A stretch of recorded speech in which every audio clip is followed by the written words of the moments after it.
Welcome back to day 2 of the Labrynth the Lord Stanley coverage. I'll continue to annoy my fans by growing a ridiculous playoff beard if I haven't done so already. It's barely noticeable. Hopefully by the time this is done, it's about as intriguing as Tom Hanks' beard in Castaway. Let's get straight down to the games for this evening. First off, you had the Toronto Maple Leafs and the Boston Bruins. And Toronto had the momentum in this game early because the Bruins have a really strong penalty-killing unit, and James Van Riemsdyk scored on a power play goal, and that gave the Maple Leafs the early lead. It's a huge goal since Boston is one of the better penalty-killing units in the NHL, and these early goals give your team momentum in the series, so you really have to look at it from that perspective and give the Maple Leafs a round of applause. And that momentum lasted until the final first 5 minutes of the period. Redden shoots the puck, ties the game. Horton gets a power play goal, giving Boston a 2-1 lead. The Bruins, they get the logistics down. They establish the momentum in the game at the TD Trade Center, the Garden in Boston. And David Krejci, he scores. He gives the Bruins a 3-1 lead. And the thing I loved about the Boston Bruins tonight was the defense. And this is a defense that can use their defenders as two-way defenders. They can be offensive defenders or defensive defenders because this is a team that has excellent penalty killing. They're a top 8 penalty killing unit heading into the playoffs. And tonight you had Johnny Boychuk and Wade Redden. Those guys stepped up to the plate and they scored goals. And you've got guys like Zdeno Chara, in 2011 first-round pick Dougie Hamilton, who have a reputation for being offensive defenders that pass the puck to set up the scoring chances. And you had all those guys step up tonight as a defense, as a team, and they really did a good job keeping the Toronto Maple Leafs in check after James Van Riemsdyk had that early momentum. James Van Riemsdyk, I don't know, so you really got to credit the Boston Bruins in that aspect. And they did a nice job getting that early Game 1 playoff win. The New York Islanders and the Pittsburgh Penguins, Bo Bennett had a power play goal for the Penguins early to put Pittsburgh up. And it was kind of cool since Bo Bennett was a 2010 first-round draft pick.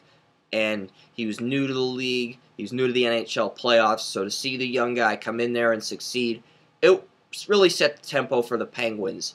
And the fact that you got guys like Bennett, Iginla, Morrow, they're all stepping up. They're taking action in their own hands. It really makes Pittsburgh a dangerous team on paper. Sure, the Penguins don't have the penalty-killing unit that they've had in recent years. They're 25th now. Usually the past 3 years, this is a team that's been in the top 8 in penalty killing.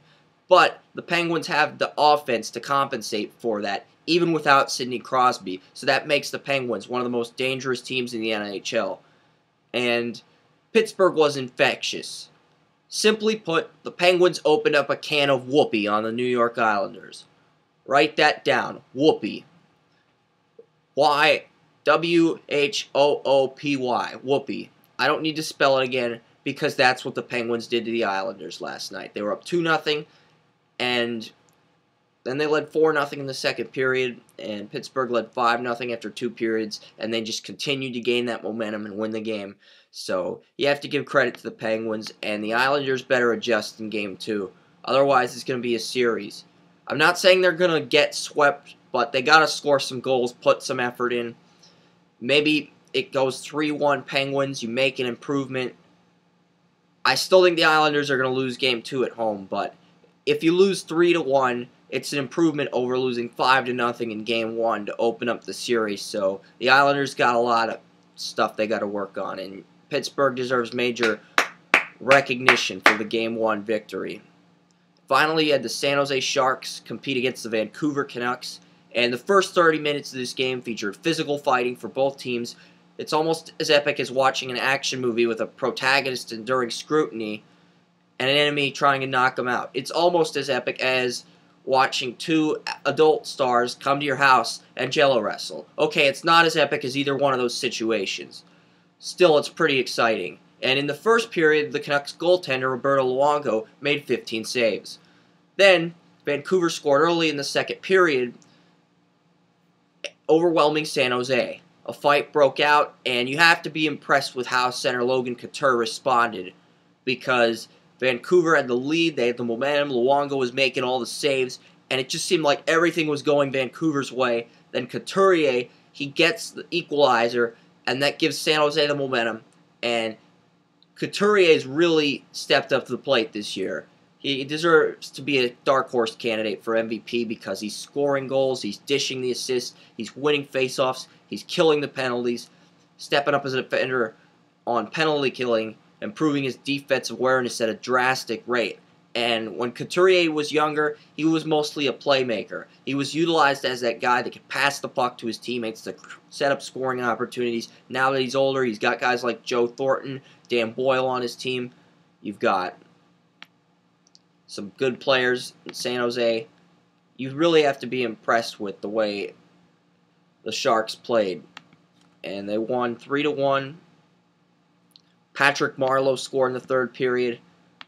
For a second there, I almost forgot who scored. So, Patrick Marleau, you've got Joe Thornton and Logan Couturier, all on that offense. And it makes for a deadly combination by the Sharks. They can put all those guys on the first line, or they can put Couturier and Marleau on first and second lines as centers, and they can mix things up. And that really makes San Jose one of the more potent teams when it comes to how the Sharks respond to adversity. And San Jose was a top 8 team in penalty killing heading into the postseason. And Vancouver's goal didn't come on a power play, so it was just Vancouver being aggressive, getting to the point of attack, and then just scoring, capitalizing on the way they played.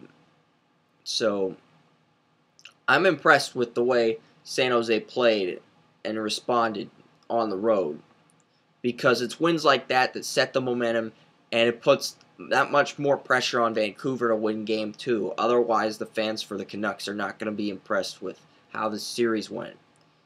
For more information on NHL playoffs, or to read other articles about the OHL playoffs for the Ontario Hockey League, NHL mock drafts, check out draftytopia.com. This is Chris Ransom signing off.